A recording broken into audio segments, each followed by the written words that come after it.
civil media. I regret the fact that the government was worried about the dialogue with the opposition and then left the conference. So we will be engaged in the dialogue with the government via the cameras. So this absence of the opposition from this type of discussions, this absence of part of the opposition is indicating the need to promote a platform of how what a normal opposition should look in the Republic of Macedonia to discuss normalcy and normal topics, except for the Special Public Prosecutor's Office, which is an ongoing, reoccurring theme in Macedonian media. And this is the main motivation for me to speak here as an opportunity to say that Macedonia has space, has possibility to look differently to the opposition. And not just in the light that the representatives of the government presented. Opposition who can recognize the chance of the organizations from the non-governmental sector and come up with solutions that are very important for the future of the country, and what we are all ostensibly fighting for, Europeanization of Macedonia. But to be brief, I was surprised by the notion that the SDSM representative, Vice President Manchavsky, informed us that SDSM is holding to the position of a single voting district. I believe this is declaratory and not honest, because there is an asterisk saying but the DUI does not want it. If you ask DUI, they say no, we want it, but VMRO doesn't want it. And this is an unfortunately agreed circle. We should be honest in this debate, because declaratory statements will not help real and profound democratization of Macedonian society. Or I would say the government is saying a lot but is doing very little. What is important for the big parties? They demonstrated outstanding absence of democratic capacity, especially their leadership of some of the political parties.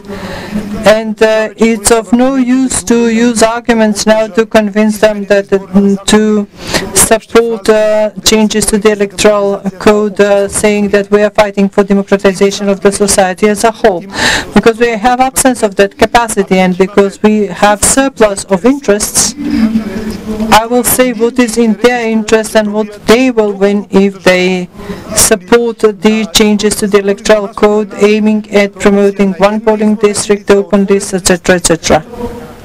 First of all, I wish to announce, because I'm a member and an activist of VMRO DPMNE, and say that many from the VMRO DPMNE are convinced that there should be one election district, and many VMRO DPMNE MPs would support this solution. So if SDSM are honest, we will be able to come up with a simple majority, and it could quickly be passed through the parliament. What is interesting for the big parties,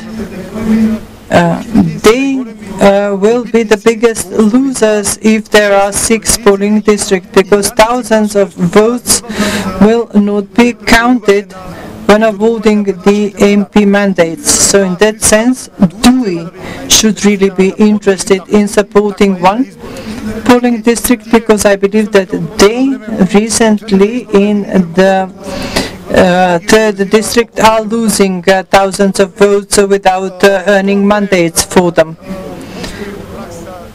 The world knows the practice of, they call it equitable proportional model. That is too complicated for the Macedonian society to be able to practice. And that is transferring the votes that were not valorized from one election district into another. That is a chance for smaller parties as well to focus all votes in one district, so they could have at least one representative elected. This is a simpler solution for Macedonia, a single voting district. And why? Because young federalists, I learned a nice word from them, where all EU feels. We are sworn Europeans, and as such we should take care to transpose the European model in Macedonia, because very soon we will be a member of the EU, and we should get our citizens used in practicing European election model, and that is the whole country's one model. And open lists. And Europe moves forward. European Union wishes to see itself as a single voting district. It is only us who are making small-minded party calculations to see whether we would like one city to be better in the 6th or the 5th polling district.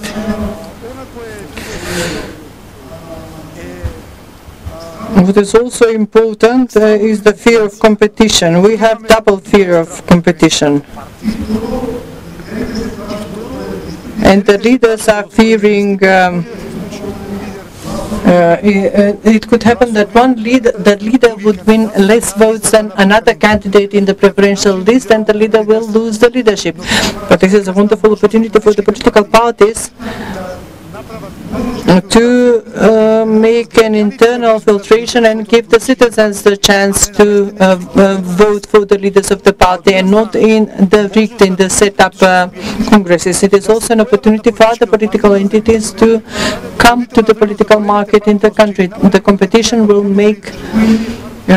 improve parties that are now stuck in the stories from the past. This is how we will receive an absolute solution for many issues.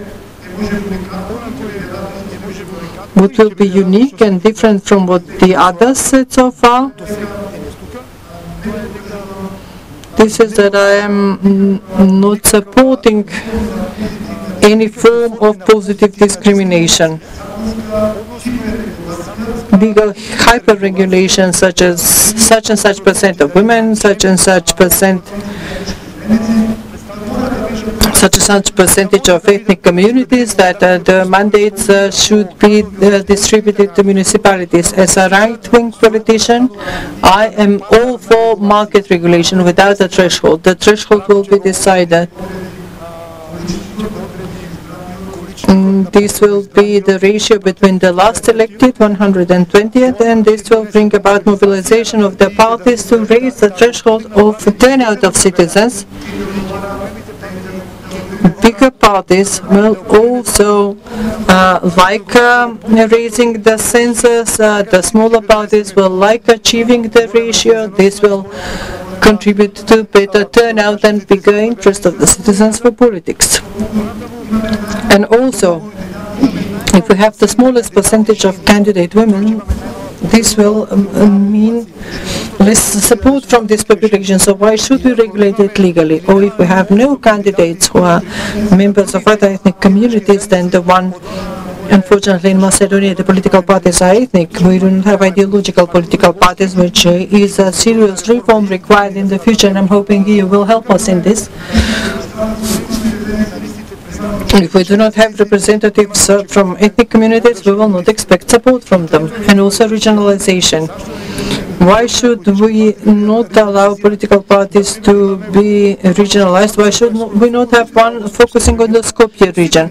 All of its candidates will be from that region, and maybe it will manage to mobilize voters. Why should we be obligated to have voters in Ohrid, the candidates in Ohrid and Strumica? So the pledges for deregulation should be a good basis for a compromise for the parties from the Albanian bloc that are afraid of the obligation to table their candidates in Berava or Novo Selo Strumica region. In the end, I would like to say that everything is permitted in democracy other than falsifying the voters' will, because the elections are voice of the citizen, government to the people. If the will of the citizens is suspended in the election, if there is such attempt, that is falsifying the will, the power of the citizen. That is the biggest blow to the Republican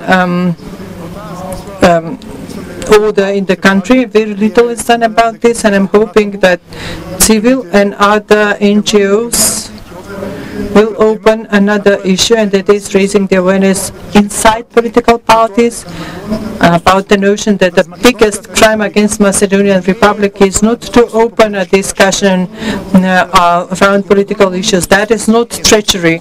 Treason is falsifying the election will of the citizens. Thank you.